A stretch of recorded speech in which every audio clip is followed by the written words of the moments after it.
Hello everyone, जैसे कि आपको पता है हमारे सीटेट के एग्जाम में सिर्फ 12 दिन रह गए हैं। तो आज हम सीटेट सीडीपी का एक इम्पॉर्टेंट टॉपिक करेंगे, असेसमेंट। तो असेसमेंट का मतलब होता है आकलन करना। ठीक है, तो जब आप किसी की परफॉर्मेंस को मेजर करते हो, ठीक है, उसके बिहेवियर को मेजर करते हो, उसकी पर्सनैलिटी को मेजर करते हो, तो उसको हम बोलते हैं असेसमेंट। तो असेसमेंट का मतलब होता है सिस्टमैटिक कलेक्शन होता है। इसके अंदर क्या क्या होता है, आपका क्वांटिटेटिव एंड क्वालिटेटिव डाटा, यानी कि एक बच्चे के कितने मार्क्स आए हम ये भी देखते हैं। उसके अलावा वो को करिकुलर एक्टिविटीज़ में किन किन एक्टिविटीज़ में वो बहुत अच्छा परफॉर्म करता है, उसका बिहेवियर कैसा है, उसकी पर्सनैलिटी कैसी है, वो अपने टीचर्स के साथ कैसे बिहेव करता है, वो अपने पीयर्स के साथ कैसे बिहेव करता है। तो जिसमें है ना असेसमेंट का जो होता है ना, असेसमेंट और इवैल्यूएशन वर्ड में फ़र्क क्या होता है।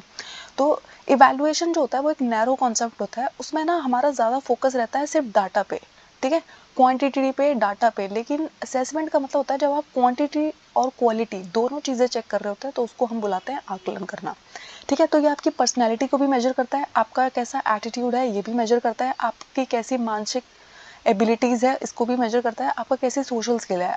क्लास में बच्चा चुप बैठा रहता है कि सबसे इंटरैक्ट करता है, बात करता रहता है कि नहीं करता है, ठीक है, पॉजिटिव एटीट्यूड रखता है कि नेगेटिव एटीट्यूड रखता है, पर्सनैलिटी कैसी डेवलप हो रही है। तो ये सारे फैक्टर्स जिसमें हम देखते हैं वो होता है असेसमेंट, आकलन करना। तो असेसमेंट किया क्यों जाता है, तो देखो, हमारा कोई भी चीज़ करने का कोई पर्पस होता है ना, तो हम असेसमेंट क्यों करते हैं, टीचर्स असेसमेंट क्यों करते हैं। तो सबसे पहला रीज़न होता है ये चेक करने के लिए कि बच्चा क्या सीख रहा है। ठीक है, अगर हमारा पूरा का पूरा ध्यान इस बात पे है कि उसे कुछ ना कुछ सिखाया जा रहा है, तो वो उसने सीखा कि नहीं सीखा। ठीक है, तो जब हम ये चेक करते हैं कि जो सिखाया जा रहा है वो सीख रहा है कि नहीं सीख रहा। ठीक है, फिर उसके बाद होता है सीख तो रहा है लेकिन अच्छी चीज़ें सीख रहा है कि बुरी चीज़ें सीख रहा है, डिज़ायर्ड चेंज आ रहा है कि नहीं आ रहा है। तो डिज़ायर्ड चेंज का मतलब है, सोचो मैं क्लास में एक एक्टिविटी करा रही थी, एक साइंस का एक्सपेरिमेंट करा रही थी, तो वो सीखा कि कुछ और गलत सीख लिया। ठीक है, तो ये चेक करने के लिए कि जो लर्निंग है वो डिजायर्ड आउटकम्स आ रहे हैं कि नहीं आ रहे हैं। ठीक है, उसके बाद है ना उसकी रिटेंशन पावर चेक करने के लिए। रिटेंशन पावर का मतलब होता है जैसे आपको कोई चीज़ बताई गई, पढ़ाई गई, उसको आप कितना याद रख पाते हो, कितना समझ पाते हो। जब दोबारा आपसे कभी वो बात पूछी जाएगी तो आप उसको बता पाओगे, नहीं बता पाओगे।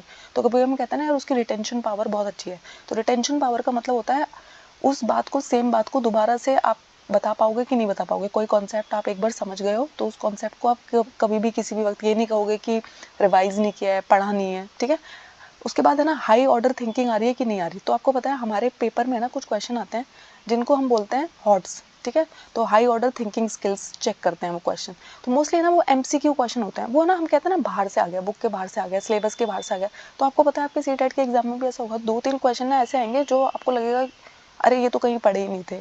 तो वो आपके ना हाई ऑर्डर थिंकिंग चेक करने के लिए होते हैं। तो जब हम ये चेक करते हैं असेसमेंट में, हम ये चेक कर रहे होते हैं कि जो पढ़ाया जा रहा है, बताया जा रहा है, एवरेज बच्चा जानता है, वही जानता है कि उससे भी हाई लेवल पे कुछ सीख रहा है। ठीक है, तो high order thinking skills check करते हैं हम असेसमेंट के थ्रू।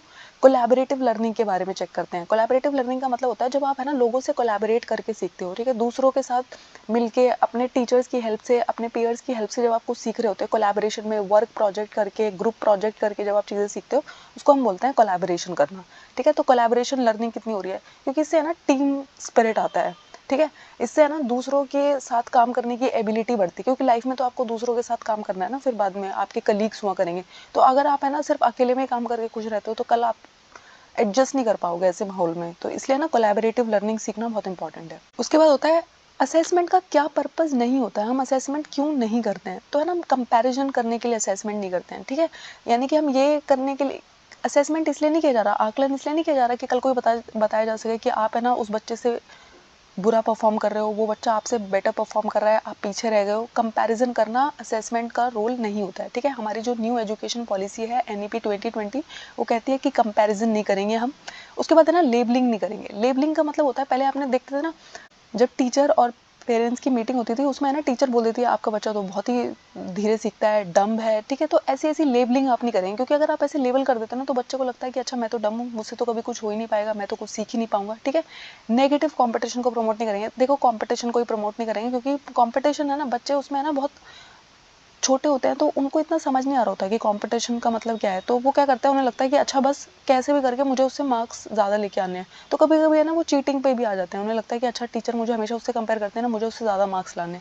ठीक है, तो इस तरीके का कॉम्पिटिशन प्रमोट करना असेसमेंट का पर्पज़ नहीं होता है। ठीक है, तो कोई कंपैरिजन नहीं करेंगे, कोई लेबलिंग नहीं करेंगे, कोई कंपटीशन नहीं करेंगे।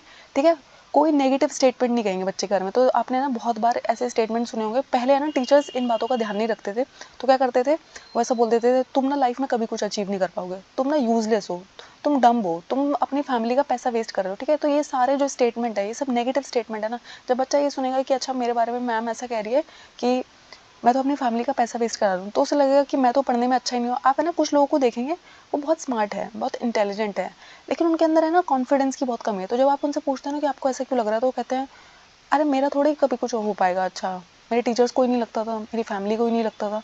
तो पता है इतनी बार ये बात लोगों ने उन्हें बोली है कि आज उनके माइंड में अपने बारे में यही पिक्चर बन गई, उन्हें लगता है कि उनसे कभी कुछ अच्छा हो ही नहीं पाएगा।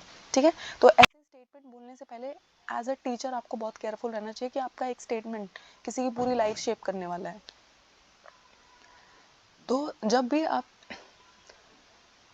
आप सीटेट का क्वेश्चन सॉल्व करते हैं ना, तो मोस्टली है ना वहाँ पे अगर ऐसी बातें लिखी होती है कि कंपैरिजन करेंगे, लेबलिंग करेंगे, नेगेटिव कंपटीशन या कंपटीशन प्रमोट करेंगे या नेगेटिव स्टेटमेंट, तो ये सब कुछ हमारे असेसमेंट के पर्पस नहीं होते हैं। असेसमेंट हम इसलिए नहीं कर रहे हैं कि हम किसी को लेबल कर पाए, हम किसी को कंपेयर कर पाए। ठीक है, उसके बाद है ना असेसमेंट के बहुत सारे टूल्स होते हैं। उसके अलावा असेसमेंट किया क्यों जाता है, आकलन किया क्यों जाता है, ताकि बच्चे को है ना या टीचर को भी टाइमली फीडबैक दिया जा सके लर्निंग के बारे में कि बच्चे को ये बात समझ आ रही है, ये समझ नहीं आ रही है, आपको है ना रेमीडियल टीचिंग करने की ज़रूरत है कि नहीं है। उसके बाद है ना असेसमेंट हेल्प करती है लर्निंग गैप्स को आइडेंटिफाई करने में। सोचिए मैंने है ना एक टेस्ट लिया असेसमेंट करने के लिए, और उस टेस्ट में ना बहुत सारे बच्चों को है ना उन्होंने एक सेम टाइप का क्वेश्चन गलत किया। तो मुझे समझ में आएगा कि ये कॉन्सेप्ट है ना उन्हें अप्लाई करना नहीं आ रहा है इस क्वेश्चन में। तो टीचर भी समझ जाती है कि कहाँ लर्निंग गैप है, और बच्चे को भी पता चल जाता है। ठीक है, तो असेसमेंट इसलिए किया जाता है। असेसमेंट है ना इंडिविजुअल पे फोकस करता है। अब देखो क्या है, हर एक बच्चा अलग होता है। आपकी क्लास में अगर 40 बच्चे ना, आप ये एक्सपेक्ट नहीं कर सकते कि सब टॉपर्स होंगे। ठीक है, कोई बच्चे एवरेज होंगे, कोई बच्चे टॉपर होंगे, कोई बच्चे बस नॉर्मल परफॉर्म करेंगे मार्क्स के टर्म में। लेकिन मार्क्स के टर्म में ही परफॉर्म नहीं किया जाता। कुछ लोग होते हैं वो मार्क्स में इतना अच्छा नहीं करते लाइफ में, लेकिन वो बहुत अच्छा कर जाते हैं। क्यों? क्योंकि वो किसी और चीज़ में बहुत अच्छे हैं ना, किसी और स्किल में वो बहुत अच्छे निकल गए। सोचो वो बहुत अच्छा क्रिकेटर बन गए, ठीक है, वो कोई बहुत अच्छे सिंगर बन गए, तो वहाँ पे मार्क्स काम नहीं आएंगे ना, वहाँ तो आपका वो वाला टैलेंट काम आएगा। तो जो असेसमेंट होता है ना वो इंडिविजुअल बातों पर फोकस करता है। ठीक है, क्योंकि हर कोई यूनिक होता है। इसलिए असेसमेंट में है ना हम सिर्फ मार्क्स को नहीं देखते, क्वांटिटी को नहीं देखते, क्वालिटी को भी देखते हैं कि वो और किस चीज़ में अच्छा हो सकता है या हो सकती है। ठीक है, उसके बाद है ना असेसमेंट के क्या क्या टाइप है। तो 3 मेजर टाइप के असेसमेंट हमें पढ़ने हैं जिनसे क्वेश्चन ज़रूर आता है। ठीक है, तो इनको प्लीज़ ध्यान से देखिएगा। असेसमेंट ऑफ लर्निंग जिसे हम सम्मेटिव असेसमेंट भी कहते हैं, असेसमेंट फॉर लर्निंग जिसको हम फॉर्मेटिव असेसमेंट कहते हैं, असेसमेंट एज लर्निंग जिसको हम सेल्फ असेसमेंट कहते हैं। अब देखो एक क्वेश्चन तो मैं आपको यहीं से बताती हूँ जो आता है। तो कभी कभी है ना वो लिख के देते हैं असेसमेंट ऑफ लर्निंग को क्या कहते हैं, summative assessment, formative assessment, self assessment. ठीक है, तो आपको पता होना चाहिए कि ऑफ है तो यानी कि किसी चीज़ के खत्म होने के बाद हो रही है, तो सम हो रहा है किसी चीज़ का तो सम्मेटिव होगा। असेसमेंट फॉर लर्निंग और फॉर्मेटिव में भी देखो एफ है, तो आप इसको ऐसे याद रख सकते हो कि असेसमेंट फॉर लर्निंग का मतलब होता है फॉर्मेटिव असेसमेंट। ठीक है, और एज लर्निंग जैसे जैसे आप सीख रहे हो वैसे वैसे, तो ये सेल्फ असेसमेंट हुआ ना, आप खुद के बारे में कर रहे हो। तो यहाँ से है ना एक क्वेश्चन तो यही आ जाता है। उसके बाद आता है समेटिव असेसमेंट जिसको हम बोलते हैं असेसमेंट ऑफ लर्निंग। ठीक है, तो ऐसी असेसमेंट जो किसी चीज़ के खत्म होने पे की जाती है, लर्निंग खत्म होने पे की जाती है, तो ये टीचर कंट्रोल होती है और इसमें ना इंप्रूवमेंट का ज़्यादा स्कोप नहीं होता क्योंकि ये एंड होने पे की जा रही है। जैसे कि मैंने एक पूरी यूनिट पढ़ा दी है, उसके बाद है ना मैं एंड होने पे यूनिट टेस्ट ले रही हूँ, ये क्या है, समेटिव असेसमेंट है। पूरा ईयर खत्म हो गया, मैं एनुअल एग्जामिनेशन ले रही हूँ, ठीक है, ये क्या है, समेटिव असेसमेंट है। सेमेस्टर खत्म हो गया है, एग्जाम लिए जा रहे हैं, सेमेस्टर एंड एग्जामिनेशन है, क्या है ये, समेटिव असेसमेंट है। मेरी पूरी ग्रेजुएशन कंप्लीट हो गई है, अब मुझे मास्टर्स में एडमिशन लेना है, उसके लिए मैं एंट्रेंस एग्जामिनेशन देने जा रही हूँ, क्या है मेरी, वो तो खत्म हो चुकी है ना, उसमें अब मुझे नया क्या सिखाया जा सकता है, कुछ नहीं सिखाया जा सकता, कोई इंप्रूवमेंट का स्कोप नहीं बचा है इतना ज़्यादा। तो एंट्रेंस एग्जामिनेशन है तो मैं पास करूँगी या तो फेल करूँगी। ठीक है, तो ये क्या है, समेटिव असेसमेंट है। तो कोई भी एक चीज़ खत्म होने के बाद, ऑफ यानी कि खत्म हो गई है एक चीज़, उसके बाद जो आपका असेसमेंट किया जा रहा है उसे हम बोलते हैं समेटिव असेसमेंट। इसमें इंप्रूवमेंट का थोड़ा कम स्कोप होता है और ये थोड़ा फॉर्मल वे है। ठीक है, मोस्टली एनुअल एग्जामिनेशन क्या होता है, एक तरीके से आपके मार्क्स बताने के लिए, आपकी ग्रेडिंग, आपका नेक्स्ट क्लास में आप प्रमोट हो सकते हो नहीं हो सकते, इस सब के बारे में ये ज़्यादा बताता है। ठीक है, तो जैसे आपने कोर्स कंप्लीट किया उसके बाद जो आपके टेस्ट हो रहे होते हैं, एक मॉड्यूल आप कोई सीख रहे थे, वहाँ पे आपका जो टेस्ट हो रहा था, आप किसी इंटर्नशिप पे गए थे, वो इंटर्नशिप खत्म होने के बाद आपका जो टेस्ट लिया जा रहा है उसे हम क्या बोलते हैं, ये सब आएंगे समेटिव असेसमेंट के अंदर। तो आपको पता होना चाहिए कि कौन से टेस्ट जो होते हैं वो समेटिव के अंदर आते हैं, कौन सी चीज़ें फॉर्मेटिव के अंदर आते हैं। तो फॉर्मेटिव असेसमेंट का मतलब होता है एक ऐसा प्रोसेस जिसमें ना जैसे जैसे बच्चा सीख रहा है वैसे वैसे हम उसे फीडबैक दे रहे हैं। यानी कि बच्चा क्लास में है, मैंने उसे ना नॉर्मली एक क्वेश्चन पूछ लिया, ओरल टेस्ट ले लिया और उसने कोई बात बताई जो गलत बताई, तो मैं समझ जाऊंगी कि बच्चे को है ना ये चीज़ समझ नहीं आई, तो मैं टीचर को भी फीडबैक दूंगी और बच्चे को भी फीडबैक दूंगी कि आपको है ना ये चीज़ समझ नहीं आ रही है, आपको ये चीज़ इंप्रूव करने की जरूरत है। तो यहाँ पे ना इंप्रूवमेंट का बहुत ज़्यादा स्कोप होता है। ये कॉन्टिन्यूस एक्टिविटी है, जैसे जैसे आपकी लर्निंग चलती रहती है वैसे वैसे ये चलती रहती है, क्योंकि खत्म होने के टाइम पे नहीं होती, ये ड्यूरिंग होती है। जैसे आपका लर्निंग प्रोसेस चल रहा है उसके दौरान ये प्रक्रिया चल रही होती है, ठीक है। तो इसमें ना आपको फीडबैक मिल जाता है, तो इंप्रूवमेंट का बहुत स्कोप होता है। रेमीडियल टीचिंग करा सकते हैं, ठीक है, दोबारा से चैप्टर रिपीट हो सकता है, ठीक है। उसके बाद क्या होता है, टीचर और स्टूडेंट इसमें दोनों पार्ट लेते हैं इक्वली। जो हमारे क्लास टेस्ट हो रहे होते हैं या फिर एक्चुअली है ना फॉर्मेटिव असेसमेंट करने के बहुत ज़्यादा अनलिमिटेड वेज हैं, ठीक है। टीचर ने नॉर्मली आपसे एक क्वेश्चन पूछ लिया, आपको एक कॉन्सेप्ट ड्रॉ करने को दे दिया, आपको बोर्ड पे आके एक क्वेश्चन बनाने को दे दिया, ठीक है। क्लास टेस्ट ले लिया, ओरल टेस्ट ले लिया, आपसे है ना बाहर 2-3 टीचर्स खड़े हुए थे, उनके सामने कोई क्वेश्चन पूछ लिया। ये सब क्या है, फॉर्मेटिव असेसमेंट है, ठीक है। तो फॉर्मेटिव असेसमेंट का ज़्यादा फ़ायदा क्या है, इसमें ना टाइमली फीडबैक मिलता रहता है, तो इंप्रूवमेंट होती रहती है। और ये कॉन्टिन्यूस एक्टिविटी है क्योंकि ये ड्यूरिंग है, लर्निंग प्रोसेस जब चल रहा है उसके दौरान ये प्रक्रिया की जाती है। समेटिव क्या होता है, जब आपका लर्निंग प्रोसेस कंप्लीट हो जाता है उसके बाद आपका समेटिव असेसमेंट होता है।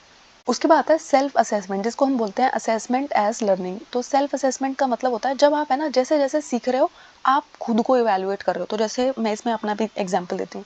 तो जैसे है ना मैंने एक वीडियो बनाई, ठीक है, और उसमें मैंने देखा कि मुझसे क्या क्या गलती हो गई है, टाइपिंग एरर तो नहीं हुआ है, ठीक है, मैंने स्पीड बहुत ज़्यादा तेज़ तो नहीं बोल दिया, ठीक है। तो ये सारा का सारा इवैल्यूएशन जो मैं कर रही हूँ कोई और नहीं कर रहा है, मैं अपने बारे में कर रही हूँ कि मुझे नेक्स्ट वीडियो में क्या इंप्रूव करना है, ठीक है। तो इसको हम बोलेंगे क्या, सेल्फ असेसमेंट, ठीक है। तो इसमें क्या होता है, आप है ना अपनी स्किल्स, अपनी एबिलिटी, अपनी पर्सनैलिटी, अपनी परफॉर्मेंस चेक करते हो, ठीक है।